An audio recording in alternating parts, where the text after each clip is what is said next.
Alright guys, Luke here. Today I'm going to be talking to you about MAG for the PS3. It is an exclusive, and I must say one of the only good PS3 exclusives I've played on the PS3. Most of them are okay, but they're not worth buying a PS3 for. This one, on the other hand, I wouldn't buy a PS3 for it, but it's pretty damn good. Like, if there was any game I would want when I bought my PS3, it would have been MAG. Unfortunately, when I bought my PS3, they gave me So Crap Constipation, which was probably one of the worst shooting games I've ever played in my life. That's the truth. Now, MAG, the thing about MAG is it boasts that it has the 256 player rooms, which they do, but of course, they don't tell you that you have to unlock those at a higher level, but it's only level 8, so you can get there pretty easily. Graphically, the game is okay. I wouldn't go out on a limb and say they're amazing, but you don't really need graphics. Graphics are just a boost. I mean, the game looks good enough as it is. It's playable, that's all that matters. Gameplay-wise, it feels like a mix of Call of Duty, Rainbow Six, and Counter-Strike. It just...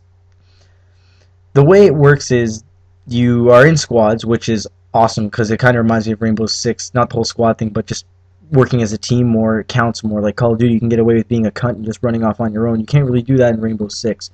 But yeah, so you have teams, squads of 8. Every squad has a leader, and then you have platoon leaders, so on and so forth. Every single one of them has more responsibility, and your team gets more experience if they follow the actual orders that they are given by their captains. It's a good incentive for getting people to follow a leader, because if Call of Duty did it, they probably would have just not given an incentive, and it probably would have sucked really bad. Like, I'm used to playing on the 360. I'm not really a big PS3 gamer, but when I play on the 360, I notice that people just either they don't talk, or when they do talk, they're just dicks. And that's generally the way it is. I don't keep my mic in unless I'm playing with my buddies because I don't want to hear their shit. MAG, on the other hand, it's good. You play a game where people are actually trying to use the microphones for what they're intended for, which is helping each other win the game, where you don't get that on Call of Duty a lot. You don't get that on Halo. It's all 4-year-olds, so you don't get that on there either.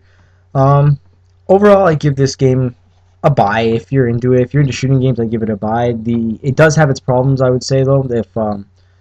If you don't like to use your mic, there's no real point of buying this game. This game relies heavily on how much you can cooperate with teammates. If you are playing if you're not high level and you're playing the deathmatch, it's only 64 players, which is the minimum for the game, is 64 player game types.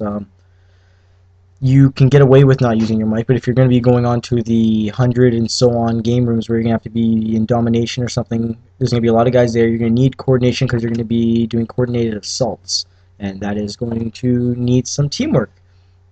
The one thing that I really wish they didn't do, but I understand why they did it, is choosing your army. They make you choose your PMC, their private military company, private military corporation, whatever it is. I chose Raven. There's 3. There's Sever, which is kind of feels like a dirty Russian group, like freedom fighters, pretty much. You've got Valor, which just is a bunch of Call of Duty wannabe Valor, Marines, U.S. Marines, gung-ho, hoorah, all that bullshit. Then you got Raven, which is more of your Special Forces, ODST / Rainbow Six Vegas 2 guys, who use the high-tech weaponry, and they have the look. They have the really clean, slick look. All technology-driven guys, of course. The thing they do is, as soon as you start up the game, you got to create a character, and you choose a team. Now, when you start up the game afterwards, for the second time, it tells you have a character selection screen, which is interesting since you can only have one character open at a time. It would have been nice if they let you have more than one player at a time, so you can try all the PMCs. I had to go make a different account so I can try Sever and Valor, but I mean, it's not worth it. I mean, the reason they did it, I think, is they really want you to form an attachment to your PMC. They want you to really buy into this whole thing where you're fighting a war and you actually count towards the war, which you do. But I mean, they did a good job. This game is a lot. When I first heard about it, I was very interested. I was like, well, 256. I mean, I play on 360 a game of like 18 or whatever the hell Call of Duty is, and it crashes half the damn time. And I mean, that's not good. But they really made it work on this. I think I played 10 hours. I've only dropped 1 connection, which isn't bad. I mean, that's pretty good considering I can only play a few games on Call of Duty before there's lag problems. That game's just a wreck for servers. All in all, I'd give this game a buy if you're into it. If not, don't pick it up. But I mean, I would honestly say that if you're a diehard Call of Duty fan, you're probably not going to like this because you don't have magic regenerating health. But check it out.